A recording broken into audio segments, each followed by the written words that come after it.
হে তরুণ যুবকেরা, হে আমার বন্ধুরা, শুনে রেখে দিন বাবা, জেনে রেখে যান। হে মুসলমান, আজকে আমরা পাক মাহফিলে বসেছি, কিছু শুনবো, জানবো, বুঝবো। কেন কোরআনের কথা শুনবো, কেন হাদিস পাকের কথা শুনবো, কেন আল্লাহর কথা শুনবো, কেন দয়ার নবীর কথা শুনবো? তার কারণ হলো, যদি আল্লাহকে বিশ্বাস করি তাহলে শুনবো, যদি কোরআন মাজিদকে বিশ্বাস করি তাহলে শুনবো, যদি দয়ার নবীকে বিশ্বাস করি তাহলে দয়ার নবীর কথা শুনবো। আর যদি বিশ্বাস না করি তাহলে শোনার কোনো প্রয়োজন নাই। কথা ঠিক না বল? কারা শুনবে? যারা বিশ্বাস করে তারা শুনবে।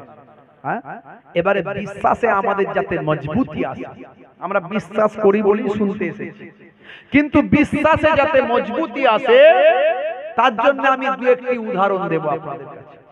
বেশি লম্বা চওড়া নয়, একটু মন দিয়ে শুনবেন, বুঝতে পারবেন ওয়াজটা। আর মন দিয়ে না শুনলে বেখিয়াল হয়ে যাবেন, বুঝতে পারবেন। হে তরুণ যুবকেরা, হে আমার বন্ধুরা, শুনে রেখে দিন বাবা, জেনে রেখে দেন। আপনি বিশ্বাস করেন বলেই মজলিসে এসেছেন, আল্লাহর এবং রাসূলের কথা শোনার জন্য বসেছেন, জান্নাতের বাগান কায়েম করেছেন। আপনার বিশ্বাসটাকে আমি একটু মজবুতি করার জন্য দুটো উদাহরণ দেব, একটু মন দিয়ে শুনবেন। হে তরুণেরা, যুবকেরা, একটুখানি খেয়াল করুন, একটু লক্ষ্য করুন। 1450 বছর আগে আমার আল্লাহ বললেন, হে পৃথিবীর মানুষ, শুনে রেখে দাও, তোমাকে আমি কিভাবে সৃষ্টি করেছি সেটা তুমি নিশ্চয় জানো কি?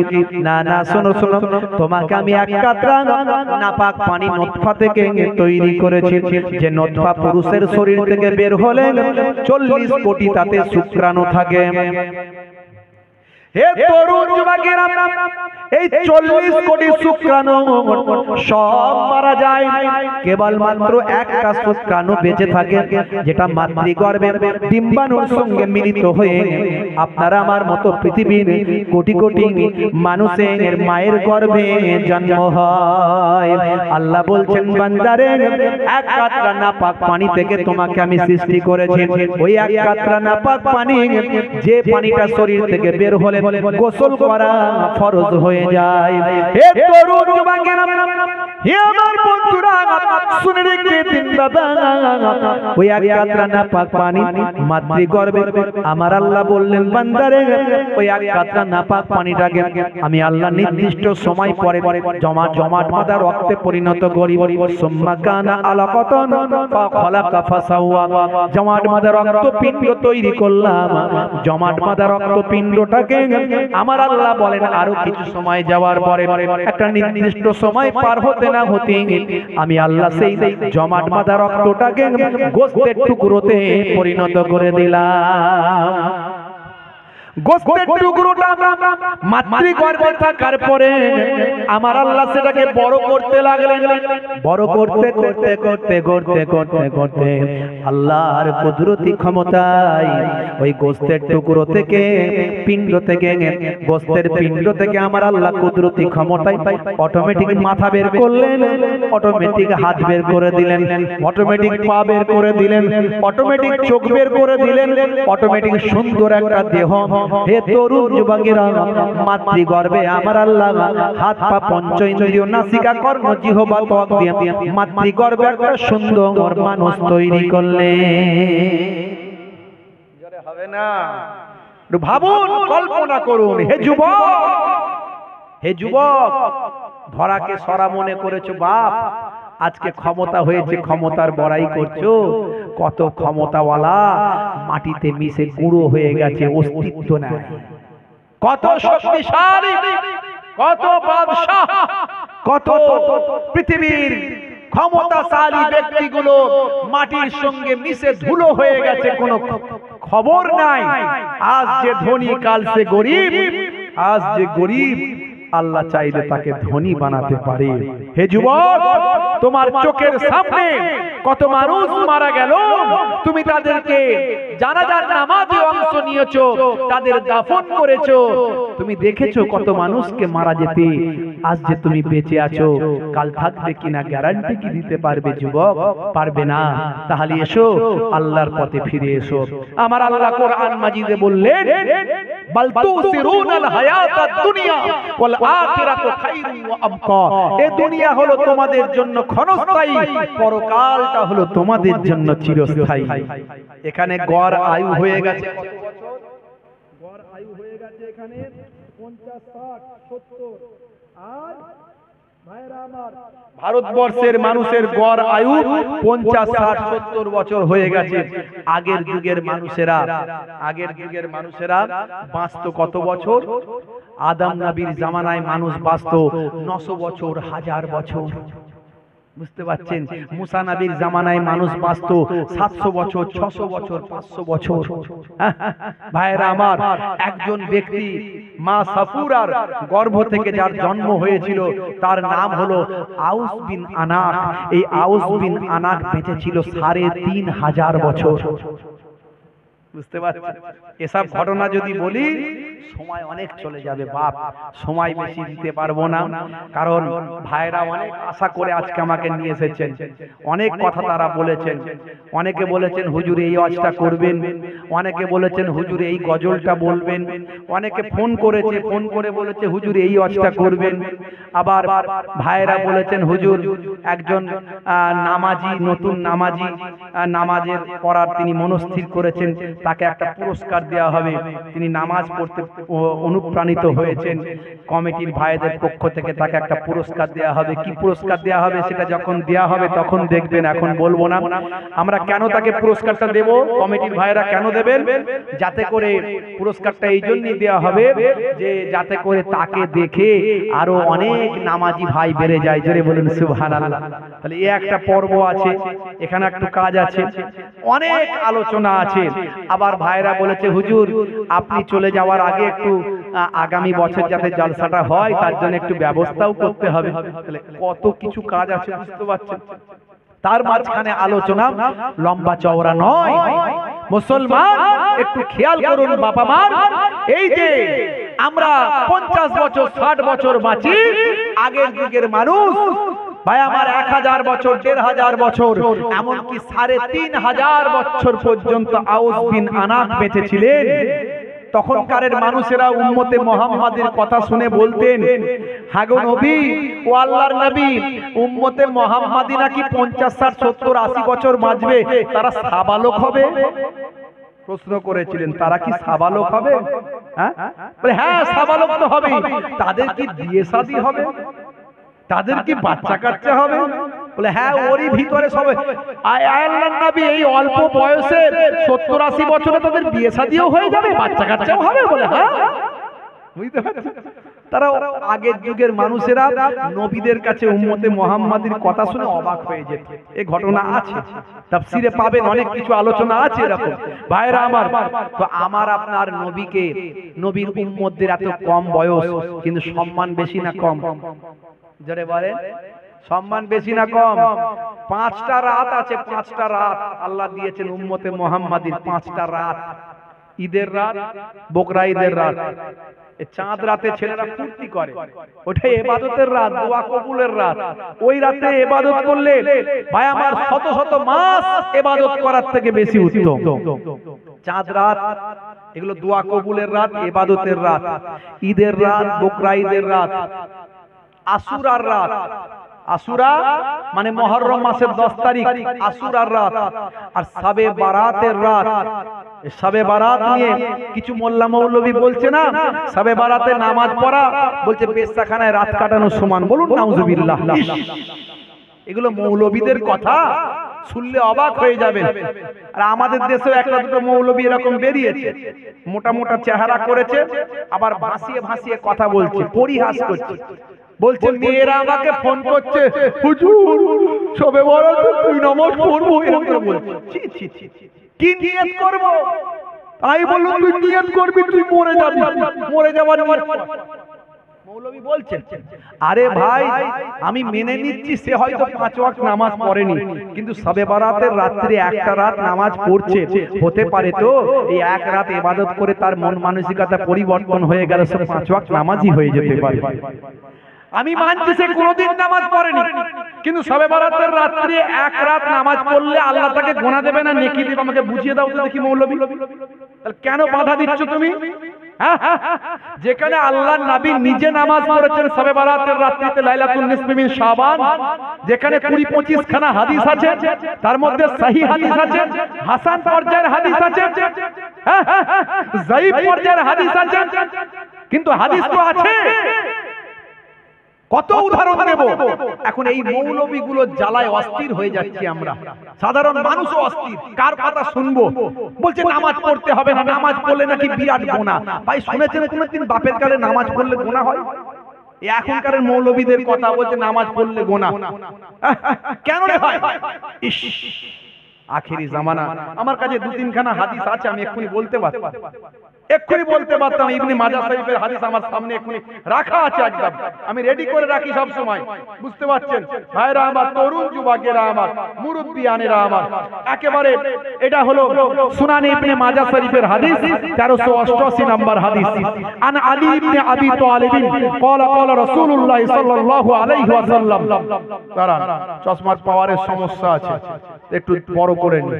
ইযা কানাত লাইলাতুন নিসফি মিন শাবান ফাকুমু লাইলাহা ওয়া সুমু ইয়াওমাহা ফাইন্নাল্লাহা ইয়ানজিলু ফিহা লিগুরুবিশ শামস ইলা সামাঈদ দুনিয়া ফায়াকুলু আলা মিন মুস্তাগফিরিন ফাআগফিরা লাহু আলা মুস্তারজিকুন ফাআরযুকাহু আলা মুবতালা ফাউআফিয়াহু আলা কাযা হাত্তা ইয়াতলু আল-ফাজর। এটা একদম সুনানে ইবনে মাজাহ শরীফের 1388 নাম্বার হাদিস বললাম। এখানে আল্লাহর নবী বলছেন যে কি বলছেন? আল্লাহর নবী বলছেন ইযা কানাত লাইলাতুন দাঁড়ান বড় করে নি, ইযা কানাত লাইলাতুন নিসফি মিন শাবান, যখন তোমাদের মাঝখানে শাবান মাসের মধ্য রজনী আসবে, নিসফি মানে মধ্য রজনী আসবে, ফাকুমু লাইলাহা, তোমরা রাতের বেলা নামাজ পড়ো। জোরে বলুন সুবহানাল্লাহ। জোরে হবে না? আল্লাহর নবীর হাদিস, আল্লাহর নবী বলছেন রাতের বেলা নামাজ পড়ো, ওয়াসুমু ইয়াওমাহা, দিনের বেলা রোজা রাখো। জোরে বলুন সুবহানাল্লাহ। তা আল্লাহর নবীর নির্দেশ, তাই মৌলবী তুমি পেলে কোথায়? নামাজ রোজা চলবে না একটা হাদিস দাও তো দেখি। শবে বরাতের রাত্রি নামাজ রোজা চলবে না, তুমি যে বলছো চলবে না, তার একটা হাদিস দাও। আমি তো 23 খানা হাদিস দেব, 20 থেকে 25 খানা হাদিস দেব, তুমি একটা হাদিস দাও যে শবে বরাতের রাত্রিতে নামাজ রোজা চলবে না। বড় বড় কথা বলছো।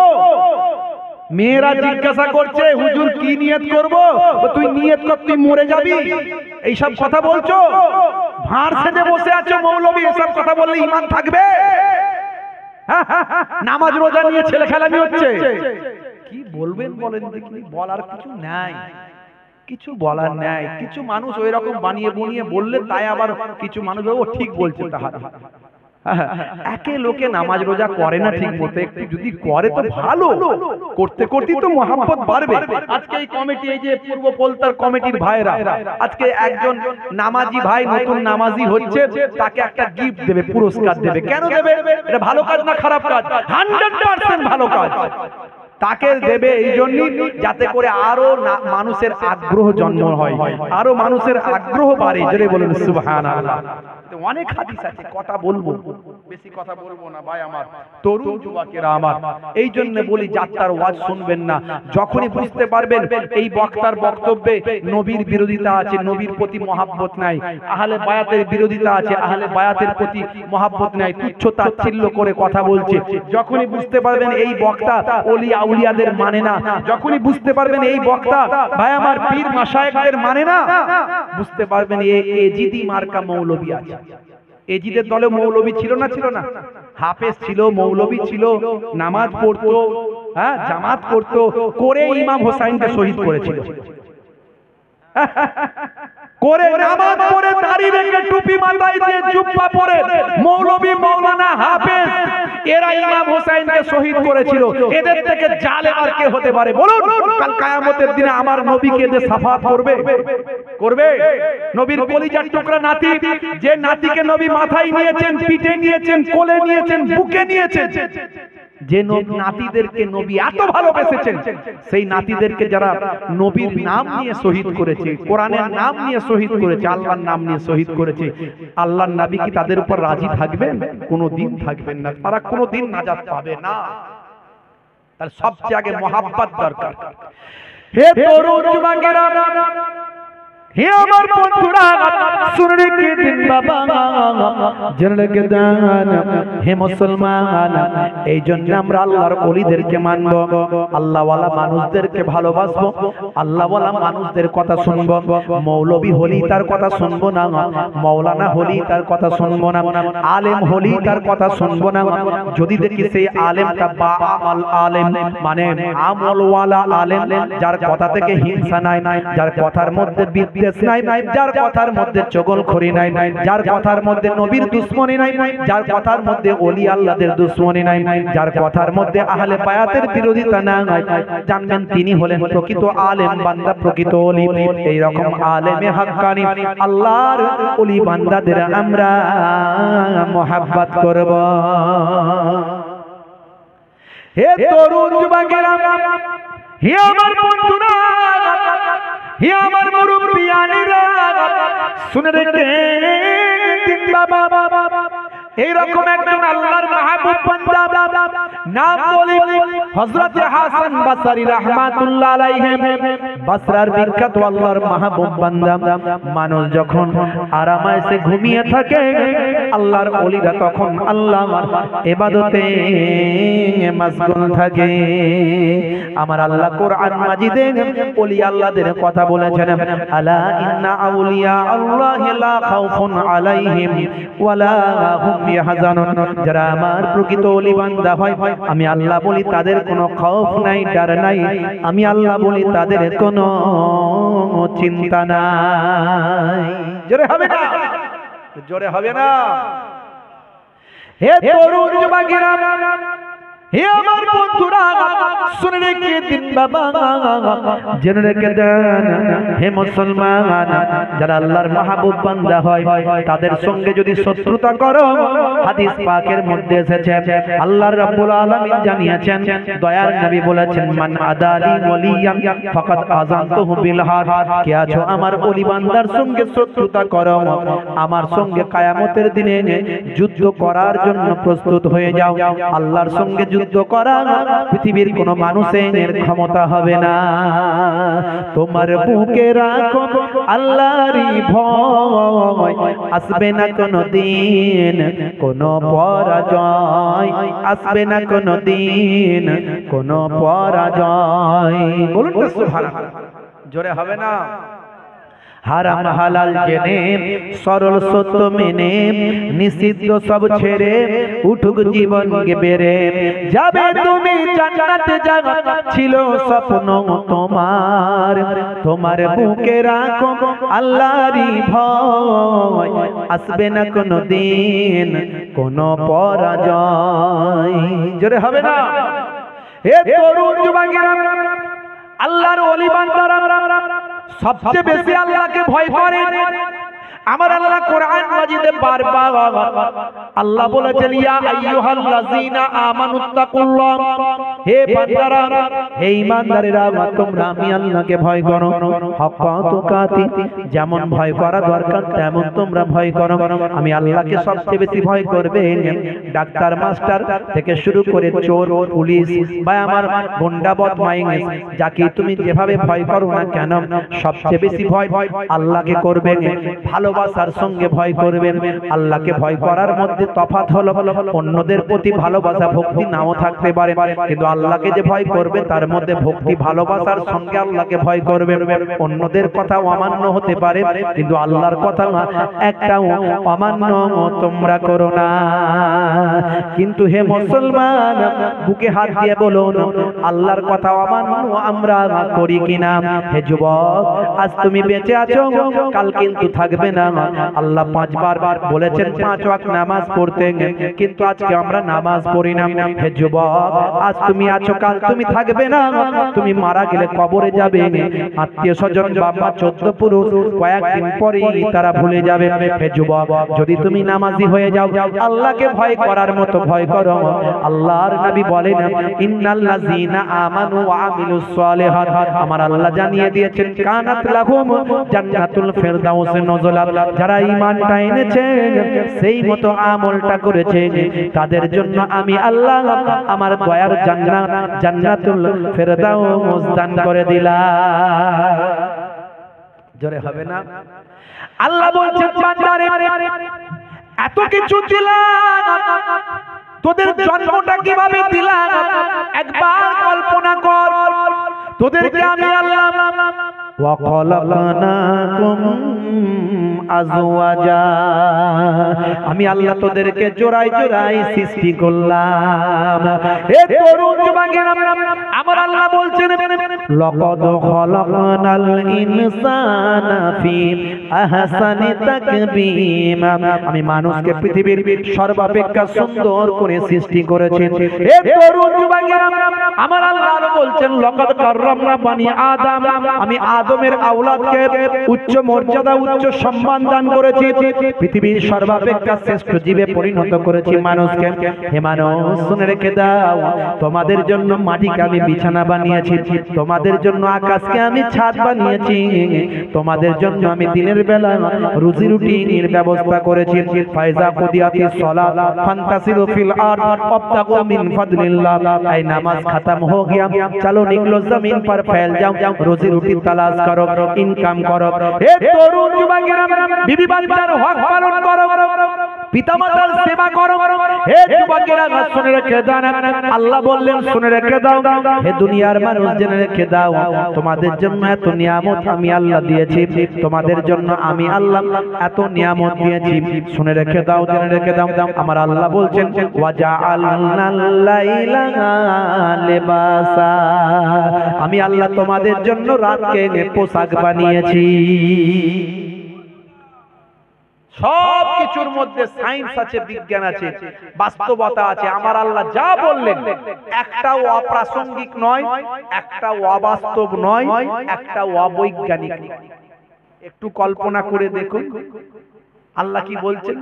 আমি অনেক উদাহরণ দিই, বেশি উদাহরণে যাব না ভাইয়েরা আমার, দুই একটি উদাহরণ দেব। আল্লাহ সত্য, কোরআন সত্য, নবী সত্য প্রমাণ করার জন্য দুই একটি উদাহরণ। এখানে একটা আয়াতকে টেনে নিচ্ছি, নিয়ে এখানে বলছি, যেটা শুনুন। সেটা হলো, আল্লাহ রাব্বুল আলামিন বললেন, তোমাদের জন্য রাতকে পোশাক বানিয়েছি, রাতকে পোশাক বানিয়ে দিয়েছি। পোশাকের কাজ কি? পোশাকের কাজ হলো শরীরকে ঢেকে রাখা। মানে রাতের বেলা তুমি এমন ভাবে থাকবে যাতে অন্ধকার তোমাকে ঢেকে রাখে। জোরে হবে না? তার মানে আল্লাহ কি বললেন? রাতের বেলা অন্ধকারে থাকবে। আরেকটু খোলাসা করে দিলেন দয়ার নবী। 5624 নম্বর হাদিস, সহিহুল বুখারী, বুখারী শরীফের হাদিস। হে তরুণ যুবকেরা, হে আমার বন্ধুরা, শুনে রেখে দেন। হে মুসলমান, একটু লক্ষ্য করুন। হযরত জাবের রাদিয়াল্লাহু তাআলা আনহু থেকে হাদিসটা এসেছে, আন জাবিরিন আন্না রাসূলুল্লাহ সাল্লাল্লাহু আলাইহি ওয়াসাল্লাম قال قال رسول الله صلى الله عليه وسلم اطفئوا المصابيح اذا رقدتم। আল্লাহর নবী বলেন, হে দুনিয়ার মানুষ শুনে রেখে দাও, যখন তোমরা ঘুমাতে যাবে রাতের বেলা আলোটা, লাইটটা বন্ধ করে দাও। জোরে হবে না? রাতের বেলা এক কোরআনে বলা হলো কি? কোরআনে কি বললো? ভালো করে শোনেন। কোরআন মাজিদে কি বললো? যে রাতকে তোমাদের জন্য রাতের বেলা কি করেছি? পোশাক বানিয়েছি রাতকে। আর আল্লাহর নবী কি বললেন, রাতের বেলা যখন ঘুমাতে যাবে লাইটটা বন্ধ করে, একদম ক্লিয়ার কথা। কিন্তু অনেক ছেলেপুলেরা রাতের বেলা অন্ধকারে ঘুমাতে পারে না, আছে না নাই? তারা টিউবলাইট জ্বালাবে, জ্বালিয়ে বা বড় ল্যাম্প জ্বালিয়ে দিয়ে ঘুমাবে, বলে হুজুর এই রাতের বেলা অন্ধকারে ঘুমালে যত রকমের ভূত, হ্যাঁ, গেছো ভূত, উড়ন্ত ভূত, ডুবন্ত ভূত, রোগা ভূত, মোটা ভূত, পাতলা ভূত, সব ভূত একসঙ্গে মিছিল করে ধরতে আসে। বুঝতে পারছো? মিছিল করে ধরতে আসে, এই জন্য ভয় আমরা লাইটটা জ্বালিয়ে দিয়ে ঘুমাই। বুঝতে পারছেন? কেন ধরতে আসবে না জানবেন, শুনে রাখেন, যে সমস্ত বদমাইশ জিন, ভালো জিনরা তো মানুষকে ডিস্টার্ব করে না, করে ভালো জিনরা, তারা ইবাদত বন্দেগী করে। এই যে যারা নামাজি, পরেশগার, খোদাভীরু মানুষ, তারা মানুষকে ডিস্টার্ব করে না। কিন্তু কিছু লোক আছে বদমাইশ, মানুষের পেছনে লাগবে, মানুষকে মারবে, ধরবে, চুরি চামারি করবে, আছে না নাই? সেরকম জিনেদের মধ্যেও আছে। পৃথিবীতে দুটো সম্প্রদায়, একটা মানুষ, একটা জিন। এই কিছু খারাপ জিন আছে, তারা ওই যারা যে সমস্ত লোকেরা, মানুষেরা পেচ্ছাপ করে পানি নেয় না, অপবিত্র থাকে, বুঝতে পারছেন, সব সময় অন্যায়, অবিচার, পাপাচারের মধ্যে লিপ্ত, নোংরা জায়গায় যায়, নোংরা ভাবে থাকে, যে সমস্ত মেয়েরা, মায়েরা মাথার চুল খুলে ঘুরে বেড়ায় ছাদের উপরে, হ্যাঁ, নাপাক অবস্থায় থাকে, অপবিত্র থাকে, এই টয়লেটে যাবে, বাথরুমে যাবে, খাপ করেছে ধরবে, রাতের বেলা ঘুমিয়ে আছে, খাপ করেছে ধরে। বুঝতে পারছো? হ্যাঁ। তো মুসলমানের ছেলে পবিত্র থাকতে হবে। এখন কিছু ছেলে বেরিয়েছে, এরা স্কিন টাইট গেঞ্জি আর স্কিন টাইট প্যান্ট। আজকে একটা ছেলে চুল দেখলাম, সব দিকটা চেঁচে ফাঁকা, এখানটা শুধু লম্বা একটা এরকম, ভাই আমার সে নৌকার মতো চুল রেখে দিয়েছে, নৌকা। বুঝতে পারছি? তারপরে সেদিন একটা চুল দেখলাম, এই সাইড গুলো চেঁচে দিয়েছে, এখান থেকে চুলটাকে নিয়ে এসে পেছনে খোপা করে তাকে আবার মুটি বেঁধে দিয়েছে, মেয়েদের মতোই সর্বনাশ করেছে। হাই রে হাই, কত রকমের ডিজাইন, যার যা মনে হচ্ছে তাই সেটা করছে, স্বাধীনতা আছে, করছে। বুঝতে পারছেন? আখেরি জামানা। কিন্তু ইসলাম আপনাকে যাই তাই ভাবে চলার স্বাধীনতা দেয়নি। ইসলাম আপনাকে একটা শৃঙ্খলাবদ্ধ সমাজ দিয়েছে, এই গণ্ডির মধ্যে তোমাকে থাকতে হবে, গণ্ডির বাইরে গেলে ইসলাম থেকে বাদ। আজকালকার পোলা দেখো সঠিক পথে চলে না, পিতামাতা গুরুজনের কথা তারা শোনে না, চুলগুলো ছোট ছোট, প্যান্ট শার্ট আটো সাটো, সুজুরা পায়ে দিয়ে, পেছনে ব্যাগ নিয়ে, লাল লাল জুতো পায়ে, চোখে কালো চশমা, দুই চোখ মেলে খোঁজে বেদের মেয়ে জ্যোৎস্না, গায়ে হাতে ট্যাটু আঁকা, হেঁটে চলে আঁকা বাঁকা, কাছে গেলে দেখা যায় সুস্থ ছেলে না, তিরঙ্গার দুর্গন্ধে টেকা যায় না, তিরঙ্গার দুর্গন্ধে টেকা যায় না। আজকালকার পোলা দেখো সঠিক পথে চলে না, পিতামাতা গুরুজনের কথা তারা শোনে না। মুসলমানের ছেলে এখন অনেক ছেলে দেখবেন নেশাখোর, পাত্তাখোর, গাঁজাখোর, তাড়িখোর, মদখোর। হ্যাঁ, আজ কি দেখলাম বুঝতে পারছেন, একটা কলকাতায় মিটিং ছিল, ওই মিটিং থেকে বেরিয়ে আসছি, পাশে খানিকটা দূরে এখন সব তো মদের দোকান, লাইন বাই লাইন। বুঝতে পারছেন? মদের দোকান দেখলে চেনা যাবে, গ্রিল দেওয়া, মদের দোকানগুলো দেখলে বুঝতে পারবেন, গ্রিল দেওয়া, ঠিক সোনার দোকানের মতো। আমি মদের দোকান না সোনার দোকান, ও হাত গলিয়ে মাল নিতে হয়। তার মানে কি, ও দোকানদারও ভরসা করতে পারে না খদ্দেরকে, যখন তখন মারপিট লেগে যাবে, আর খদ্দেরও ভরসা করতে পারছে না দোকানদারকে, হাত গলিয়ে মাল কেনে। বুঝতে পারছেন? মদের দোকান দেখলাম, দুটো মুসলমানদের ছেলে, দেখে পরিষ্কার মুসলমানদের ছেলে দেখলে বোঝা যাবে না, যাবে না, ও মুখ দেখলে বোঝা যায় কোনটা মুসলমানদের ছেলে। মোটরসাইকেল থেকে নামলো, মদের দোকানে হাত বাড়ালো, মদ নিয়ে এরকম টি শার্ট পরে আছে, টি শার্টটাকে তুললো, এখানে ঢুকিয়ে দিল, দিয়ে বেরিয়ে গেল। আল্লাহ গো, এখনো মুসলমানের ছেলে এইভাবে প্রকাশ্য মদ কিনে নিয়ে যাচ্ছে। এখনো হেদায়েত হলোনি, কপালে হাত দিচ্ছে আর ভাবছে আল্লাহ এ আমরা এর দুঃখ রাখবো কোথায়। তার মানে এখন আমরা হেদায়েত করতে পারিনি। আমরা ওয়াজ করছি, খাজা গরিব নওয়াজ হাতের ইশারা করলেন, তারাগড় পাহাড়ে পাথর ঝুলে দাঁড়িয়ে রয়ে গেল। আমরা ওয়াজ করে দিচ্ছি, মাশাআল্লাহ মুসলমানের ছেলে নারীর তাকবীর বলে দিচ্ছে। এই রাতের বেলা নারীর তাকবীর বলে দিল, আবার কাল রাত্রে 9টার সময় সোপের সামনে গিয়ে হাত গলিয়ে বলছে কাকা একটা লাল পানির বোতল চাই। তাহলে ওয়াজ শোনার কি লাভ হলো? রাগ করবেন না বাপ। মুসলমানের ছেলে নেশা, সিগারেট, বড় বড় সিগারেট খাচ্ছে। ইস, এই যে ধোঁয়াটা ভিতরে যাচ্ছে, তুমি একটু বিবেক দিয়ে চিন্তা করো কতটা ক্ষতি হচ্ছে। কেন নেশা মুক্ত জীবন যাপন করা যায় না? চেষ্টা করলেই তো পারবে। খৈনি খাচ্ছে, তিরঙ্গা খাচ্ছে, গুটকা, ভালো চলছে ধান্দা, খাচ্ছে রজনীগন্ধা, কারবারে অশান্তি, চালাচ্ছে শান্তি, মন করবে কমল, খাচ্ছে ওরা বিমল, যেখানটা বসবে সেখানটা চষে দিয়ে বেরিয়ে যাবে, 12 বছর ঘাস জন্মাবে না, এত মারাত্মক গন্ধ, 10 হাত দূর থেকে টেকা যায় না। বুঝতে পারছি, মাঝে মাঝে ভাবি এদের বউগুলো টেকে কি করে, এদের বউগুলো টেকে কি করে। হাই রে হাই, রাগ করবেন না, আমাদের ঘরের মায়েরা অনেক ভালো, আপনার মুখের গন্ধ তারা সহ্য করে পাশে ঘুমায়, তারা বলতে পারে না স্বামী দুঃখ পাবে।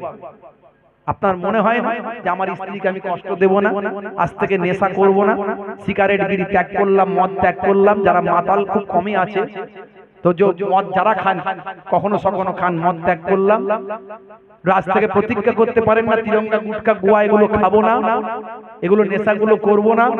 আল্লাহর নবী 1450 বছর আগে বলেছেন নেশা হলো হারাম, কুল্লু মুসকিরিন হারাম, প্রত্যেক নেশা হলো হারাম। 1450 বছর আগে নবী বলেছেন, আর আজকের স্বাস্থ্য বিশেষজ্ঞরা বলছে যারা নেশা করে তাদের স্বাস্থ্যের ক্ষতি হয়, সে যে নেশাই হোক না কেন, হিরোইনের নেশা হোক, আর বিড়ি সিগারেটের নেশা হোক, আর মদের নেশা হোক, স্বাস্থ্যের জন্য ক্ষতি হবেই হবে। তাহলে এর পরেও কেন আমরা ভাববো না? বলে হুজুর আপনি এত বড় বড় কথা বলছেন, আপনার কি কোনো নেশা নাই, পানও খান না? আলহামদুলিল্লাহ, পানও খায় না। আগেকারের পান যারা খেত আগের যুগে, তারা সব ওই দুক্তা জর্দা যা খেত ওগুলো গাছের পাতা, এখনকারের যে দুক্তা জর্দা সব কেমিক্যাল, এই কেমিক্যাল গুলো খেলে শরীরের জন্য মারাত্মক ক্ষতি, খাবেন না। মানুষ চেষ্টা করলেই সব পারে। হে তরুণ যুবকেরা, হে আমার বন্ধুরা, শুনে রেখে দিন বাবা, জেনে রেখে দেন হে মুসলমান, 1450 বছর আগে আল্লাহ বললেন রাতকে তোমাদের জন্য পোশাক বানিয়েছি। দয়ার নবী আরো ক্লিয়ার করে বললেন তোমরা রাতের বেলা যখন ঘুমাবে তোমরা লাইট আলোটা বন্ধ করে দেবে। 1450 বছর আগে কোনো প্যাথোলজি ছিল না, কোনো বাবা কোনো রকম কোনো ল্যাবরেটরি ছিল না, কোনো গবেষণা কেন্দ্র ছিল না, কোনো রকম কোনো ভাই আমার দোস্ত আমার কোন রকম কোন প্যাথোলজি ছিল না, কোন এক্সরে মেশিন, ইউএসজি, আল্ট্রাসাউন্ড, কোন রকম ভাই আমার টেস্টিং যন্ত্রপাতি, স্টেথোস্কোপ, ব্যারোমিটার, থার্মোমিটার ছিল না, কোন রকম। 1450 বছর আগে নাসা ভাই আমার নাসা ইসরো থেকে কোন গবেষণা কেন্দ্র ছিল না। 1450 বছর আগে আল্লাহর কোরআন কেমন বিজ্ঞান, আল্লাহর নবীর হাদিস মহাবিজ্ঞানী কেমন বিজ্ঞানী, কেমন বিজ্ঞান। হে তরুণ যুবকেরা, আজকের যুগে বিজ্ঞানীদের গবেষণায় প্রমাণ হয় মাথা থেকে কম বেশি 5 ধরনের হরমোন বের হয়, তার মধ্যে এক ধরনের হরমোন মানুষ যখন ঘুমিয়ে থাকে আর পরিবেশটা যদি অন্ধকার থাকে, গভীর ঘুমে যদি আচ্ছন্ন থাকে, মানুষটি মাথার পেছন সাইড থেকে এক ধরনের হরমোন বের হয়। আমি বলছি না, সায়েন্স বলছে, স্বাস্থ্য বিশেষজ্ঞরা বলছে, ইন্টারনেট সার্চ করবেন পাবেন, মাথার পেছন সাইড থেকে এক ধরনের হরমোন বের হয়। গভীর ঘুমে আচ্ছন্ন যদি থাকে, অন্ধকারের মধ্যে যদি পরিবেশটা থাকে, তখন চোখ যখন সিগন্যাল দেবে ব্রেনকে ঘুমিয়ে আছি, অন্ধকার আছে পরিবেশ, এখন মেলাটোনিন হরমোনটা বের করো। বলার সঙ্গে সঙ্গে মাথার পেছন সাইড থেকে এক ধরনের হরমোন বের হয়, এই হরমোনটার নাম হলো মেলাটোনিন হরমোন। বিজ্ঞানের ভাষায় মেলাটোনিন হরমোনটা বের হয়ে রক্তের সঙ্গে মিশে যায়, রক্তের সঙ্গে মিশে গিয়ে আমার আপনার শরীরকে ক্যান্সারের মতো ভয়ঙ্কর রোগ, তার জীবাণু থেকে শরীরকে রক্ষা করে। জোরে হবে না? তাহলে দেখেছেন আল্লাহর কোরআন 1450 বছর আগে জানে, নবীর হাদিস 1450 বছর আগে জানে, আজকের বিজ্ঞান গবেষণা করে পেয়ে গেল তথ্য। 1450 বছর আগে আল্লাহ বলে দিল রাতকে তোমাদের জন্য পোশাক বানিয়েছি। 1450 বছর আগে নবী বলে দিলেন রাতের বেলা যখন ঘুমাবে লাইট বন্ধ করতে ঘুমাও, আলো নিভিয়ে দাও। হাদিস আছে না নাই? একেবারে বুখারী শরীফের হাদিস বললাম, 5624 নাম্বার হাদিস আপনাদের শুনিয়ে দিলাম। মেয়েরা দেখবেন, মায়েরা যখন ভাত হয়, ভাত রান্না হয়, ওরা ভাতটা হয়েছে কিনা একটা দুটো ভাতকে টিপে দেখে না। সব ভাত টিপে? জোরে বলেন, সব ভাত টিপে? তাহলে কি আমাকে আর উদাহরণ দেওয়ার দরকার আছে না? একটা দিয়ে বুঝে নিচ্ছেন? বুঝে নিচ্ছেন তো? কারণ হাতে সময় কম, নাহলে আমি 10-20টা উদাহরণ এখানে দিতে পারবো। 10-20টা উদাহরণ এট এ টাইম আমি দিয়ে দেবো এরকম ইনশাআল্লাহ। আমার স্টকে আছে সেগুলো 10-20টা উদাহরণ আমি এরকম দিয়ে দেবো আপনাদেরকে, কিন্তু হাতে আমার সময় নাই। তো মায়েরা যখন একটা দুটো ভাত টিপে বুঝে নেন যে ভাত হয়েছে কিনা, তা আমি একটা উদাহরণ দিলাম, আপনি বুঝতে পারলেন তো কোরআন সত্য না মিথ্যা? বোঝা গেল না যায়নি? তা কোরআন যদি সত্য হয়, কোরআন যদি 1450 বছর আগের কিতাব, বেদুইনদের মাঝখানে এসেছিল, মরুভূমিতে এসেছিল, ভাই আমার যাযাবরদের মাঝখানে এসেছিল, কোরআন যদি সেদিনকারের যুগে আল্লাহর পক্ষ থেকে বাণী বলে আপনি বিশ্বাস করেন, আজ যদি সেটা প্রমাণিত হয়, তাহলে আল্লাহ সত্য না মিথ্যা? জোরে বলে, জোরে বলে, মন থেকে বলছেন তো? হ্যাঁ, নবী সত্য না মিথ্যা বলুন? নবীকে আমরা দেখিনি, কিন্তু নবী সত্য না মিথ্যা বলুন? সত্য, কারণ কোরআন সত্য। আমরা দেখতে, কোরআন আমার কাছেই আছে, দেখতে পাচ্ছি না, পাইনি, বাড়িতে আছে না নাই, কিন্তু দুর্ভাগ্য আমরা পড়তে পারি না। অনেকে ঠিক মতো পড়ি না, অনেকের পড়ার সময় হয় না, অনেকে সেই কেউ মারা গেলে তবে মেয়ে বসে বসে তার মাথার গোড়ায় সূরা ইয়াসিন, সূরা আপনার সূরা রহমান পড়বে, এটুকু। অনেকে পড়তেও জানি না, অনেকে পড়ার আগ্রহ নাই। অন্তত জীবনে একবার কোরআন মাজিদটা শেষ করুন, আমি হাত জোর করে বলি, খতম করুন একবার। এখন মোবাইলের যুগ, একটা কোরআন মাজিদের অ্যাপ ডাউনলোড করুন মোবাইলে। উচ্চারণ আপনি আরবি পড়তে পারেন না, বাংলায় উচ্চারণ, বাংলায় মানে লিখে দিন, আমাকে ফোন করবেন, আমি বলে দেবো কোন অ্যাপটা ডাউনলোড করবেন। বাংলায় উচ্চারণ, বাংলায় মানে, একটা কোরআন মাজিদের অ্যাপ। রাস্তাঘাটে বসে আছেন, দোকান বাজারে আছেন, ট্রেনে বাসে আছেন, 2 লাইন 10 লাইন 20 লাইন করে পড়ে পড়ে জীবনে যদি একবার শেষ করতে পারেন, আরবি পড়তে পারেন না, বাংলায় পড়ে পড়ে যদি শেষ করেন, অন্তত কাল কিয়ামতের দিনে আল্লাহর দরবারে যখন উঠবেন, আল্লাহ প্রদত্ত কিতাব একবার পড়েছেন বলে আল্লাহকে বলতে পারবেন। আমরা কি পারবো না? একটা নবী পাকের জীবনী, দয়ার নবী, যে নবীর জন্য আমরা কাল কিয়ামতের দিনে শাফাত পাবো ইনশাআল্লাহ, যে নবীর জন্য আমরা আজকে দিন পেয়েছি, ইসলাম পেয়েছি, সেই নবী পাকের জীবনী জানা দরকার আছে না নাই? একটা ছোট নবী পাকের জীবনী মোবাইলে ডাউনলোড করি। এখন মোবাইলে গান, অশ্লীলতা, বিভিন্ন রকম হাস্য কৌতুক, বিভিন্ন রকম সিনেমা, নায়ক গায়কের ছবি সব শেয়ার করছে, গান শেয়ার করছে। ইস, তুমি কালকে মারা যাবে, তোমার ওই শেয়ারটা হাজার হাজার লোক দেখবে, তারা আবার শেয়ার করবে, তারা আবার সেখানে লাইক দেবে, তারা আবার বলবে কি সুন্দর, যা নাচ দিল, তারা লিখবে। আর তুমি যে ছেড়ে দিলে, তুমি কি জানো তোমার কারণে সবাই গুনাহগার হচ্ছে? যতজন দেখছে, যতজন শেয়ার করছে, যতজন বলছে খুব সুন্দর হয়েছে, সব গুনাহগার তোমার জন্য হচ্ছে। আর তুমি কিন্তু তার বিনিময়ে তাদের গুনার ভাগীদার তুমি হবে। আবার অনুরূপ যদি কোনো ভালো কিছু পোস্ট করো, ভালো কিছু শেয়ার করো, একটা কেরাত শেয়ার করলে, কালামুল্লাহ পাকের একটা হাদিস, আল্লাহর নবীর একটা হাদিস শেয়ার করলে, একটা ভালো সেখানে সুন্দরভাবে একটা কমেন্ট করলে, একটা লিখলে, তোমার কারণে যত মানুষ দেখলো, পেলো, শেয়ার করলো, আল্লাহ তাদের সওয়াবটাও তাদেরকেও দেবে। আর তুমি যেহেতু শেয়ার করেছিলে, প্রথম স্টার্টিং করেছিলে, তোমাকেও তাদের পক্ষ থেকে সওয়াব আল্লাহ দেবে। জোরে হবে না? আমার কথাগুলো মনে হয় ভালো লাগছে না? লাগছে ভালো? একটু বাস্তব কথা বলি তো। আলহামদুলিল্লাহ, প্রতিদিন আমাকে লোকে ফোন করে, হুজুর আপনার কথা শুনে নামাজি হয়েছে, হুজুর আপনার কথা শুনে দাঁড়িয়ে রেখেছি, প্রতিদিন ফোন করে আমাকে। আমি এই অজগুলি করিয়ে যাই। হে তরুণ যুবকেরা, হে আমার বন্ধুরা, শুনে রেখে দিন বাবা, জেনে রেখে দেন, বেশি লম্বা চওড়া নয়, খুবই সংক্ষেপ করে বলি বাবা। এই জন্যই বলি, আল্লাহ প্রদত্ত কিতাব কোরআন মাজিদ, সে কোরআন মাজিদ আল্লাহ বলছেন, আল্লাহর যারা বান্দা হয়ে যায়, মাহবুব বান্দা যারা হয়ে যায়, আল্লাহর যারা ওলি বান্দা হয়ে যায়, আল্লাহ ওয়ালা মানুষ যদি আপনি হয়ে যান, আল্লাহ বলছেন লা খাউফুন আলাইহিম ওয়ালা হুম ইয়াহজানুন, আমি আল্লাহ বলি তাদের কোনো খৌফ নাই, তাদের কোনো ডর নাই, আমি আল্লাহ বলি তাদের কোনো চিন্তা তাদের নাই। হে তরুণ যুবকেরা, মুসলিম তুমি নামে হলে আজ কামে হলে না ভাই। মুসলিম দেখো অপরাধে লিপ্ত কেন হয়, মুসলিম তুমি কোরআন হাদিস পড়তে জানো না, মুসলিম তুমি মসজিদেতে নামাজ এলে না, মুসলিম তুমি নামে হলে আজ মুসলিম তুমি নামে, মুসলিম এলে ন্যায়ের পথে সমাজ বদলাবে রে, সমাজে বদলাবে। মুসলিম তুমি নামে হলে আজ কামে হলে না ভাই, মুসলিম দেখো অপরাধে লিপ্ত কেন হয়। বোমে বারুদে নেশার থালায় হবে না কারো সাথী, সালাউদ্দিন আর তাগুলের তুমি যে উত্তরসূরি। ব্যঙ্গ কার্টুনে ব্যঙ্গ সিনেমায় নবী সম্মান কমে না, ব্যঙ্গ কার্টুনে ব্যঙ্গ সিনেমায় নবী সম্মান কমে না। গুগল সার্চে সেরা মনীষী খুঁজে দেখো না। জোরে হবে না? এ তরুণ যুবকেরা, তাহলে আল্লাহওয়ালা মানুষদের ফলো করুন, হক্কানি আলেমদের অনুসরণ করুন, হক্কানি আলেমদের নির্দেশনা মেনে চলুন। হে তরুণ যুবকেরা, আমার আল্লাহ কোরআন মাজিদে বললেন ফাসআলু আহলায যিকরি ইন কুনতুম লা তা'লামুন।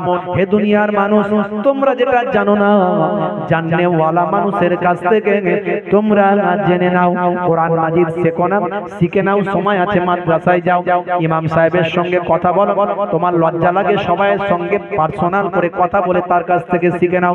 যদি আরবি শেখার ইচ্ছা হয় শিখে নাও, নতুবা একান্ত যদি শিখতে না পারো, সময় নাই, বাংলায় অন্তত উচ্চারণ করে পড়ে নাও।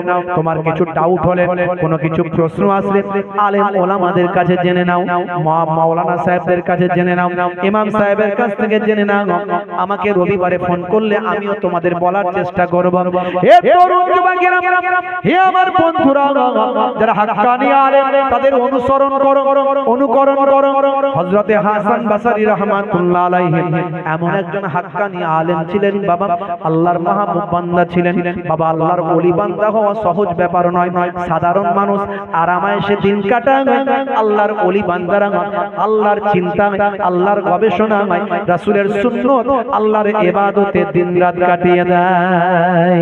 মানুষ যখন রাতের বেলা আরামায়েশে ঘুমিয়ে রাতটা কাটায়, আল্লাহর ওলি বান্দারা তখন আল্লাহর ইবাদতে রাতটা কাটায়।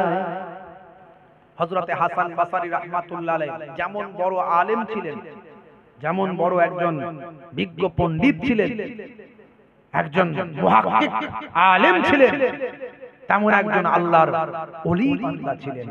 রাতের বেলা বাসরার মসজিদে রাতের পর রাত ইবাদত করে, জিকির করে, তাহাজ্জুদের নামাজ পড়ে, তেলাওয়াত করে তিনি কাটিয়ে দিতেন। জোরে বলেন সুবহানাল্লাহ।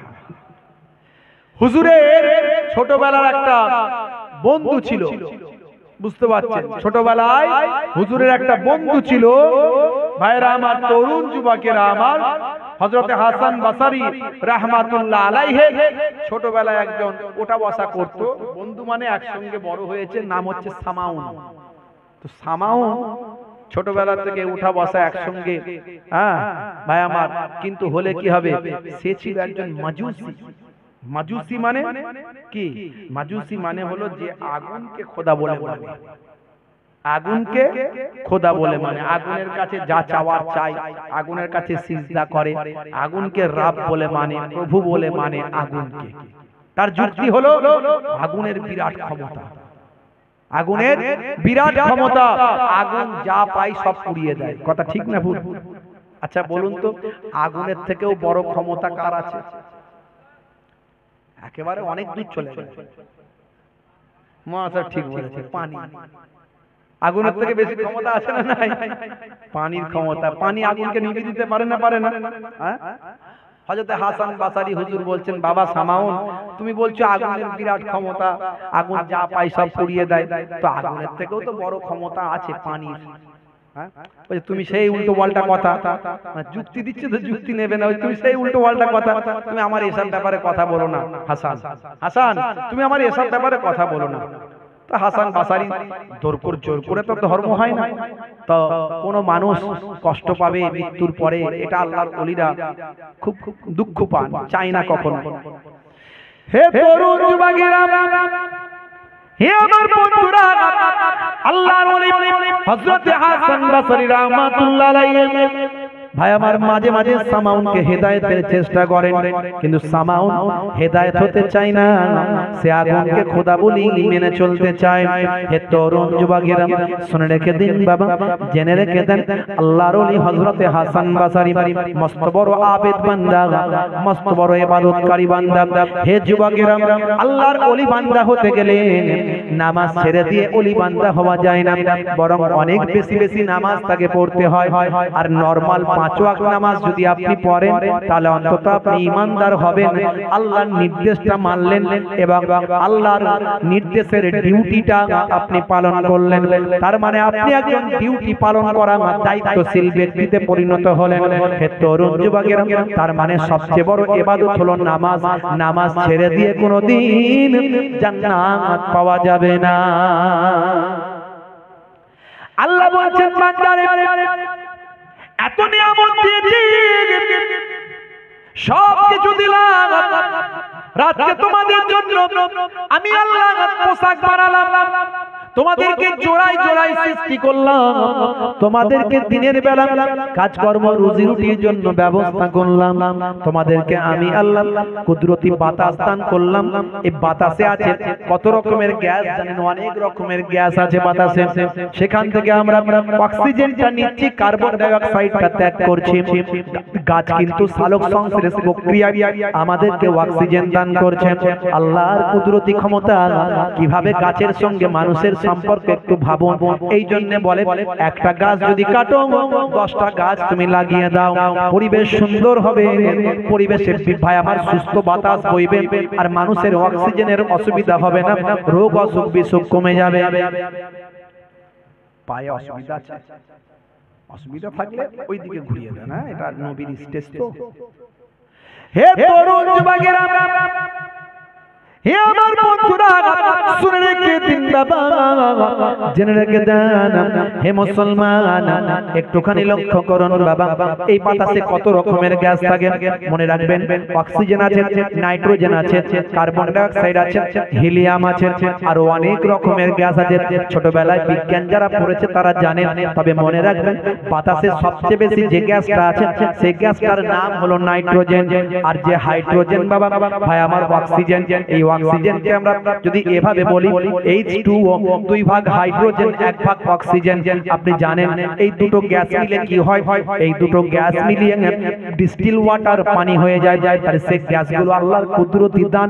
এই বাতাসে আমরা দেখতে পাই না, অনেক ধরনের গ্যাস আছে, তার মধ্যে সবচেয়ে বেশি যে গ্যাসটা আছে সেটা হলো নাইট্রোজেন।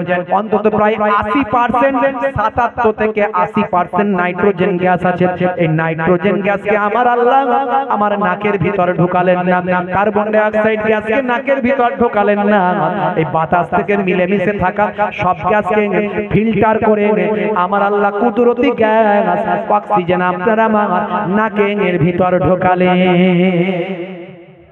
চিন্তা করুন তো, ভাবুন তো, কল্পনা করুন, আল্লাহর নিয়ামতের শুকরিয়া আদা করতে পারবেন? নিয়ামতের শুকরিয়া আদা করতে পারবেন? কোন কুদরতি ফিল্টার? বাতাসে সব গ্যাস মিশে আছে, সেখান থেকে ফিল্টার করে নাকে অক্সিজেন ঢোকাচ্ছে। যত বলতে থাকবো তত সময় চলে যাবে, বেশি বলবো না, সময় আমার হাতে খুব কম।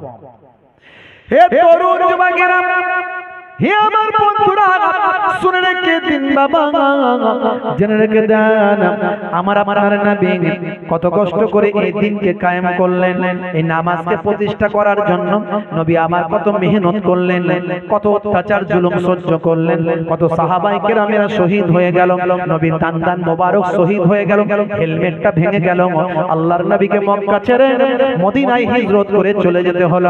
এই নামাজকে কায়েম করার জন্য, এই সুন্দর শৃঙ্খলাবদ্ধ দিনকে কায়েম করার জন্য, মানুষকে ঐক্যবদ্ধ করার জন্য, সারা পৃথিবীর মানুষকে ভাই ভাই মিলিয়ে দেওয়ার জন্য আমার আপনার নবী কত কষ্ট করলেন। আজকে আমরা মুসলমান কিভাবে দিন যাপন করছি একবার চিন্তা করুন। কত সুন্দর পরিবেশ, কোনো আওয়াজ নাই, কোনো দ্বন্দ্ব নাই, কোনো বিশৃঙ্খলা নাই। এই শৃঙ্খলাবদ্ধ সমাজটাই আল্লাহর নবী করেছেন। কিন্তু আমরা এখান থেকে চলে যাব, আবার দেখবেন আমাদের বিশৃঙ্খলা, ইওর বাঁশ ওর কঞ্চি, ওকে কি করে এর বিরুদ্ধে গীবত শিকায়ত, ওর চগলখড়ি, ওকে কি করে একটু ভাই আমার শাস্তি দিতে পারলে ভালো হয়। আছে না নাই? এখানকার লোকজন ভালো, অন্যান্য জায়গায় আছে না নাই? তাহলে একটা সুন্দর পরিবেশ, মিল মহব্বতের পরিবেশ আল্লাহর নবী তৈরি করেছেন।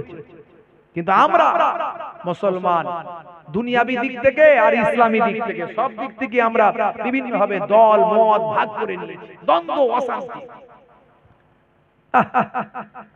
হাজারো ব্যথা বেদনার পরে ফিরে আসুনি তুমি আপন ঘরে, দিনের আলো তুমি ছড়িয়ে দিতে চলে গেলে মদিনায় মক্কা ছেড়ে। হে রাসূল তোমাকে ভুলি আমি কেমন করে, হে রাসূল তোমাকে ভুলি আমি কেমন করে। খেয়ে না খেয়ে দিন প্রচারের কাজে নিজেকে দিয়ে ছবি নিয়ে, তাইফের কাফেরেরা চিনল না এ আলো, দুষ্ট মানুষদের পিছু দিল লেলিয়ে। খেয়ে না খেয়ে দিন প্রচারের কাজে নিজেকে দিয়ে ছবি নিয়ে, তাইফের কাফেরেরা চিনল না এ আলো, দুষ্ট ছেলেদের পিছু দিল লেলিয়ে। পাথরের আঘাতে ক্ষত বিক্ষত হয়ে সারা শরীর থেকে রক্ত ঝরে। হে রাসূল তোমাকে ভুলি আমি কেমন করে। জোরে হবে না? আর জোরে হবে না? হেরার গুহায় তোমারি ধ্যান, আসমান থেকে নামে আল কোরআন। হেরার গুহায় তোমারি ধ্যান, আসমান থেকে নামে আল কোরআন। ভাঙলো সবার ভুল তোমারি পরে, আসলো কোরআনের ছায়া তলে। খালিদ ওমর আলী আবু বকর ইসলামী ঝান্ডা নিল যে তুলে। আল আমিন তুমি ছিলে যে সদা সকল মানুষের তরে। হে রাসূল তোমাকে ভুলি আমি কেমন করে। হাজারো ব্যথা বেদনার পরে ফিরে আসুনি তুমি আপন ঘরে, দিনের আলো তুমি ছড়িয়ে দিতে চলে গেলে মদিনায় মক্কা ছেড়ে। হে রাসূল তোমাকে ভুলি আমি কেমন করে। জোরে হবে না? ভাইরা আমার, সেই রাসূলের রক্ত ঝরানো দিন কায়েম করার কথা আল্লাহ বলেছেন, ওয়াকিমুস সালাত, নামাজ কায়েম করো। নামাজের মধ্যে দিয়ে দিন কায়েম হবে। জোরে বলুন সুবহানাল্লাহ। সবচেয়ে বড় ইবাদত কি? নামাজ। আফজালুল ইবাদাতে ইবাদাতুস সালাত। হে তরুণ যুবকেরা, হযরতে হাসান বসরি রাহমাতুল্লাহ আলাইহি মস্ত বড় আল্লাহর ওলি বান্দা হয়ে গেলেন, মস্ত বড় নামাজি, মস্ত বড় ইবাদত গুজার বান্দা, মস্ত বড় আলেম, মস্ত বড় মুহাদ্দিস মুফাসসির। ভাইরা আমার, ওদিকে সামাউন সেও বড় হলো, বৃদ্ধ হয়ে গেল, অনেক বয়স হয়ে গেল, কিন্তু সারাটা জীবন সামাউন দ্বীনের ব্যাপারে কোনো কথা শোনে না, দ্বীনের ব্যাপারে কোনো বয়ান শোনে না। হাসান বসরি হুজুরের সঙ্গে ভালো সম্পর্ক, কিন্তু দ্বীনের ব্যাপারে হুজুর তাকে কথা বললি বলেন, ও হাসান আমার এই ব্যাপারে তুমি কথা বলো না। বন্ধুরা আমার, তরুণ যুবকেরা, আমার মুরব্বিয়ানেরা, শুনে রেখে দিন বাবা, জেনে রেখে দেন। একদিন দেখা যায় হাসান বসরি হুজুরের কাছে সামাউনের বায়ামার মৃত্যু যন্ত্রণার খবর আসলো। হযরতে হাসান বসরি হুজুর সামাউনের মৃত্যু যন্ত্রণার কথা শুনে আর সহ্য করতে পারলেন না, ছুটে ছুটে ছুটে ছুটে তার বাড়িতে গিয়ে হাজির হলেন। সুন্দর করে মাথার গোড়ায় বসে মাথায় হাত বুলিয়ে আল্লাহর কালামুল্লাহ পাক তেলাওয়াত করলেন। সামাউনের জন্য দোয়া করতে লাগলেন। সামাউনের একটু শরীরটা সুস্থ হলো। সামাউনকে বললেন, ভাই সামাউন, তোমার মৃত্যুর আগে একটা কথা বলতে চাই, তুমি মারা যাওয়ার আগে একটা বয়ান তোমাকে দিতে চাই। আচ্ছা সামাউন, এতদিন বলেছি তুমি শোনো না, এখন তোমাকে কথাটা বলি, একটু মনে রাখো না। হে সামাউন, ভুলে যেও না। আচ্ছা বলো তো দেখি সামাউন, এত বছর ধরে আগুনকে খোদা বলে মেনেছ, এখন বলো তো আগুন, তুমি তোমার সামনে আগুন জ্বলছে, আগুন কখনো বন্ধ করো না। ও সামাউন বলো, তুমিও আগুনে হাতটা একবার দাও, আর আমি হাসানও একবার হাতটা দিই, দেখি আগুনকে তুমি খোদা বলেছো, নিশ্চয় আগুন তোমাকে পোড়াবে না। আমি তো খোদা বলি না, নিশ্চয় আমাকে পোড়াবে। এসে এসে একবার পরীক্ষা করে নি, তুমি আগুনকে খোদা বলেছো, আর আমি আগুনের মালিককে খোদা বলেছি। জোরে হবে না? এসো একবার পরীক্ষা করে নি তোমার মারা যাওয়ার আগে, অন্তত তোমাকে শেষবারের মতো একবার বলছি সামাউন, এসো একবার পরীক্ষা করে নি। সামাউন সুস্থ একটু হয়েছে, তখন কথাটা বলতে পারছে। বলে, হাসান তোমার মাথা ঠিক আছে তো? এসব কথা বলছো কেন? আগুনে হাত দিলে পোড়াবে না, এটা আবার হয়? আগুন তোমাকেও চেনে না, আমাকেও চেনে না, আগুন যাকে পাবে তাকে পুড়িয়ে দেবে। তাই নাকি? বলে হ্যাঁ। তুমি তাহলে হাত দেবে না? বলে না। বলে তাহলে আমি হাত দিই? বলে হাসান একদম তোমার হাত পুড়ে যাবে না। আগুন যদি সত্যি ক্ষমতা থাকে, আমি আগুনের স্রষ্টাকে মানি, আমার আল্লাহর ক্ষমতা যদি আগুনের থেকে অনেক বেশি হয়, আগুনকে আমি সিজদা করিনি, আগুনকে খোদা বলে মানিনি, সেই মহান শক্তিশালী প্রভুকে স্রষ্টা বলে মেনেছি। আমি যদি সত্যিকারের ইবাদতকারী হই, তাহলে আগুনের আমাকে পোড়ানোর ক্ষমতা হবে না। দেখো সামাউন, আমার হাতটা আগুনে ঢুকিয়ে দিলাম। হযরত হাসান বসরি আগুনে হাতটা সামাউনের সামনে দিয়ে কিছু সময় পরে বের করে দেখালেন, দেখো তো সামাউন, আমার হাত কি পুড়েছে?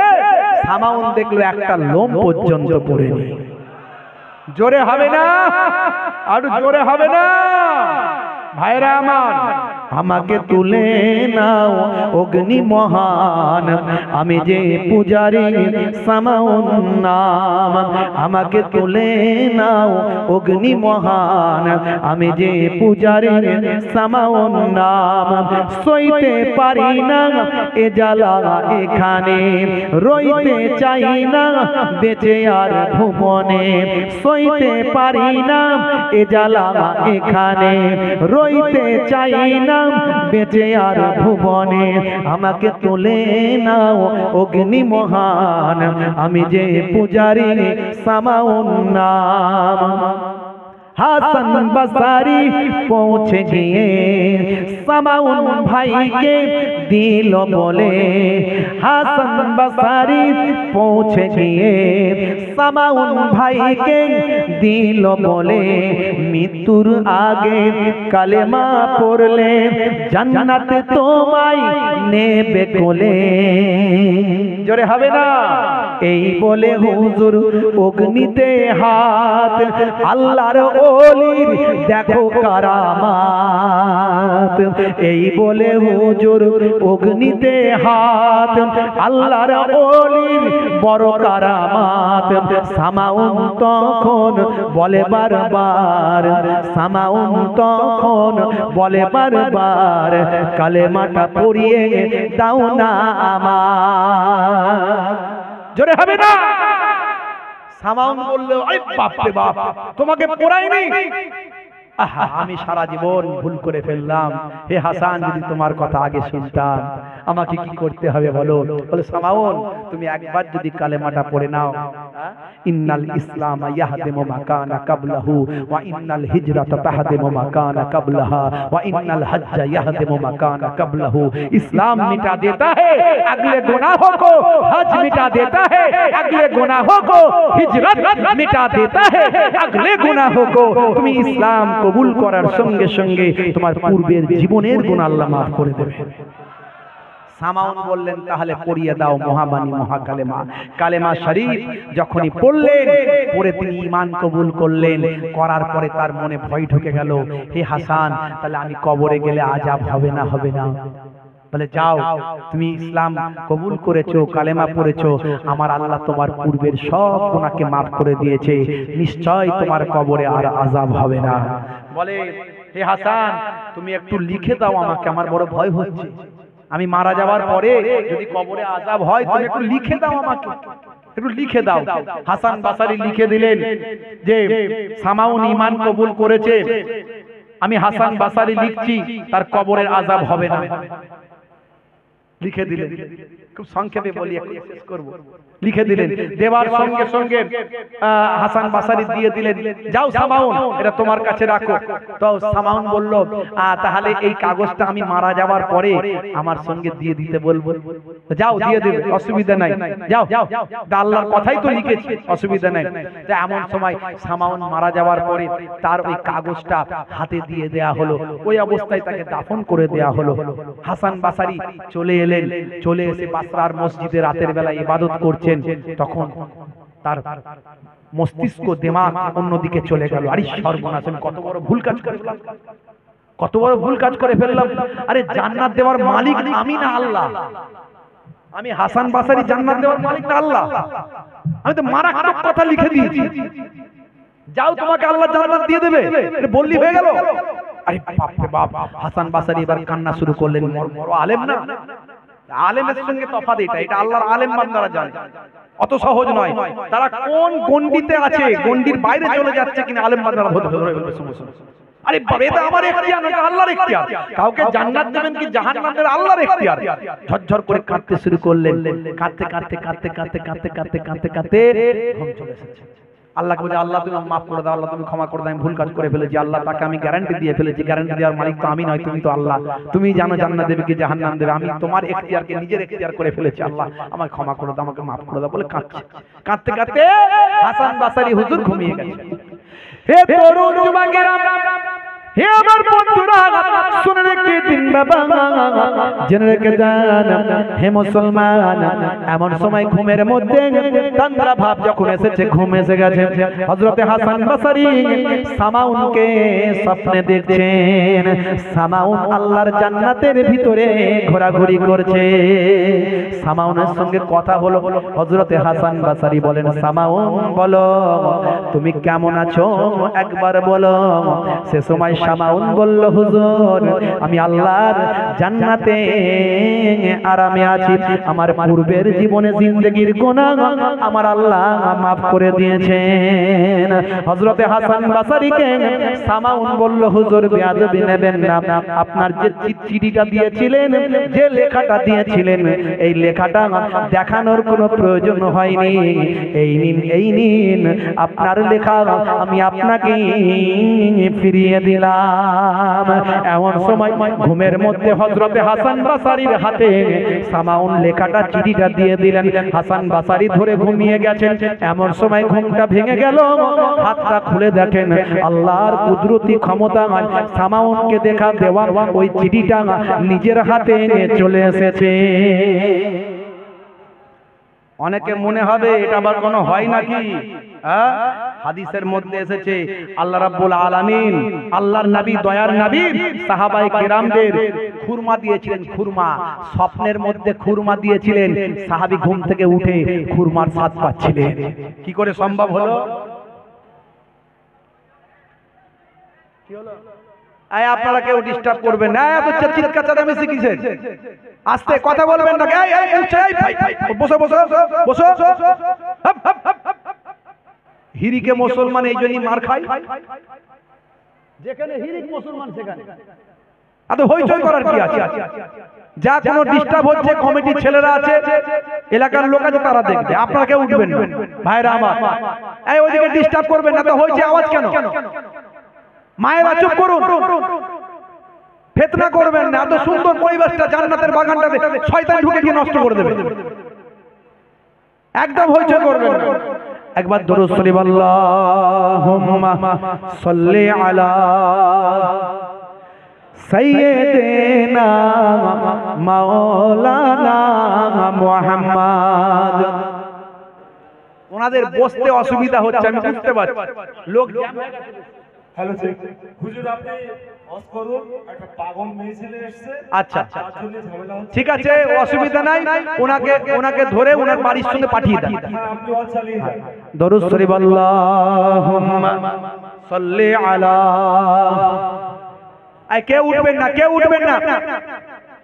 কেউ উঠবেন না আপনারা কমিটির লোকেরা আছে ওরা বাড়ি পাঠিয়ে দিয়েছে এতক্ষণ গিয়ে কিছু দেখতেও পাবেন না বসুন আর দেখার কি দরকার আছে একটা খেপি পাগলি মানুষ আসতেই পারে হতেই পারে না হওয়ার কি আছে দরুদ শরীফ আল্লাহুম্মা সাল্লি আলা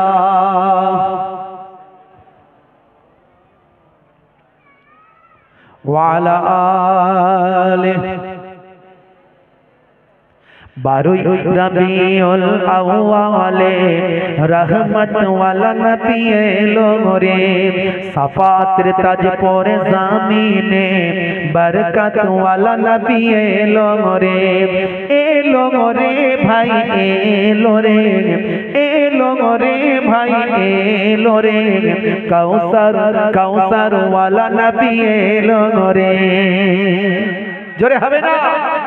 জোরে হবে না নবীর আশিক তো নাকি আমরা এই নবী ছাড়া আমাদের কেউ আছে আর কেউ আল্লাহর দরবারে সুপারিশ করার কেউ আছে আমাদের আল্লাহ যাকে ক্ষমতা দেবে ওলি আউলিয়া তারা করতে পারবে বুঝতে পারছেন তবে নবী ছাড়া আল্লাহ তাকে কাউকে ক্ষমতা দেবেন না আবার আল্লাহ স্পেশাল নবীর খাতিরে কিছু আল্লাহর ওলিদের ক্ষমতা দেবেন আলেমে হাক্কানিরা পরে ক্ষমতা পাবে হাফেজে কোরআনদেরকে আল্লাহ কিছু ক্ষমতা দেবেন তখন তো নবী আমাদের সবচেয়ে আগে সেই নবীর নামে একবার জোরে সোরে আমরা ভাই আমার জোরে বলো সুবহানাল্লাহ জোরে বলো সুবহানাল্লাহ নারে তাকবীর লব্বাইক ইয়া রাসূলুল্লাহ লব্বাইক ইয়া রাসূলুল্লাহ লব্বাইক নারে তাকবীর বারোই রবিউল আউয়ালে রহমত ওয়ালা নবী এলো রে সাফাতের তাজ পরে জামিনে বরকত ওয়ালা নবী এলো রে ভাই এলো রে কাউসার ওয়ালা নবী এলো রে জোরে হবে না ওই কুরাইশ বংশের ভিতরে মা আমিনা রেহেমে এলে তুমি নূর জেলে আব্দুল্লাহর ওই বাগানে জোরে হবে না ওই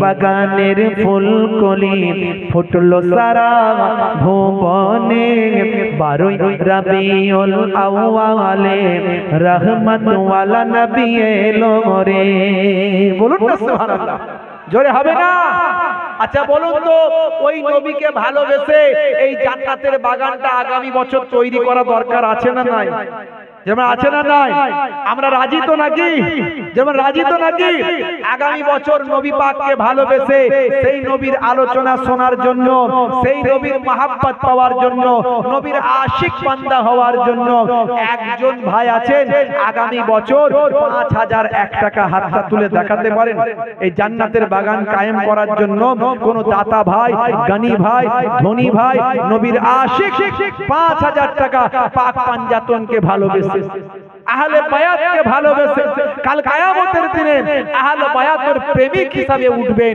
দয়ার নবীর প্রেমিক হিসাবে উঠবেন 5001 টাকা বলার কেউ আছে হাতটা তোলার কেউ আছে মাশাআল্লাহ আমার বাপজি হাত তুলে দিয়েছে কি নাম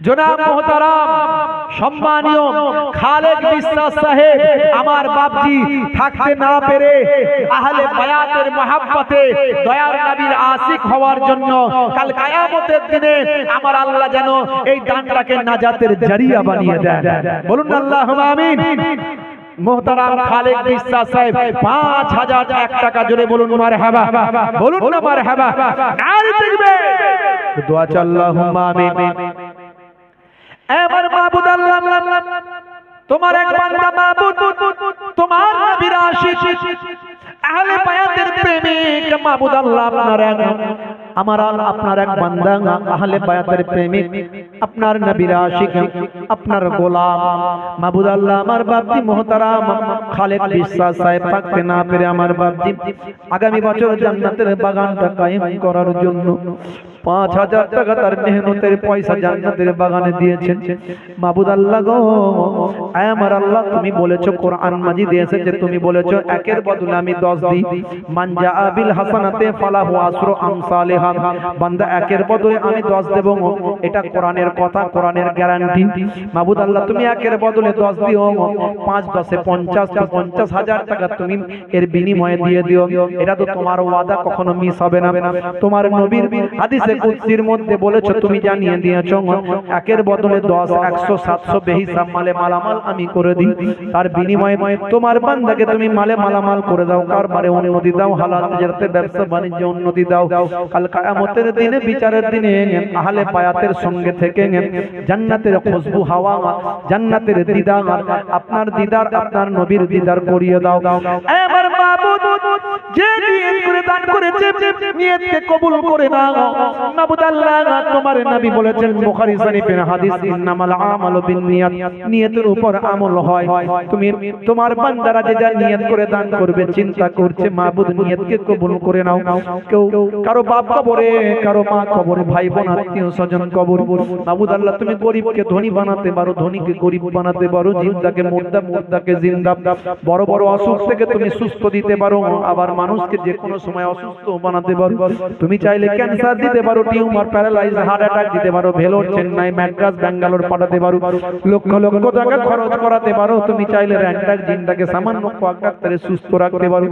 তোমার বান্দারা যারা দান করবে বা করছে, মাবুদ আল্লাহ মালে মালামাল করে দাও, বিপদ আপদ মুসিবত থেকে উদ্ধার করে দাও, ছেলে মেয়ে, বিবি বাচ্চা, স্বামী স্ত্রী, আল্লাহ সুখের সংসার বানিয়ে দাও। দিদারে কাবা, দিদারে মদিনার মেহমান বানিয়ে দাও, আমিন। 5 জন ভাইকে চাইবো, 5 জন ভাইকে 3,001 টাকা করে, 3,001 টাকা। এক মা আমার তামান্না নাম 1,000 টাকা নগদ দিয়ে পাঠিয়েছে। জোরে বল আল্লাহুম্মা আমিন। নারে দেখবে আমার মায়েরা, আপনারা বলে বলে পাঠান বাচ্চাদের হাত দিয়ে, আর বাচ্চাদেরকে একটু খাতা পেন নিয়ে মায়েদের কাছে পাঠিয়ে দেন। 5 জনকে চেয়েছি আহলে বায়াতের মহাব্বতে 3,001 টাকা করে হাত তুলতে পারেন, 3,001 টাকা করে হাত তুলতে পারেন আহলে বায়াতের মহাব্বতে। দোয়া চাইবো আপনাদের পীরের ঘরের আওলাদ মুসাফির হালাতে আছি, কাল কিয়ামতের দিনে আহলে বায়াতের সঙ্গে যেন আল্লাহর জান্নাত নসিব করে দেন, আহলে বায়াতের সঙ্গে যেন সেদিন কাল কিয়ামতের দিনে দিদার করিয়ে দেন। আছে 3,001 টাকা আহলে বায়াতের মহাব্বতে 5 জন ভাই বলতে পারেন, দাতা ভাই, গানি ভাই, ধনী ভাই, 5 জন ভাই হবেন, একটু হাতটা তুলে বলতে পারেন। আচ্ছা 8 ভাই বলেন, 1,001 টাকা করে, 8 জন, জান্নাত হলো 8টা। জান্নাত কটা? 8টা। একটু 1,001 টাকা করে হাতটা তুলে বলেন, কাল কিয়ামতের দিনে এটা নাজাতের জারিয়া হয়ে যাবে। আছেন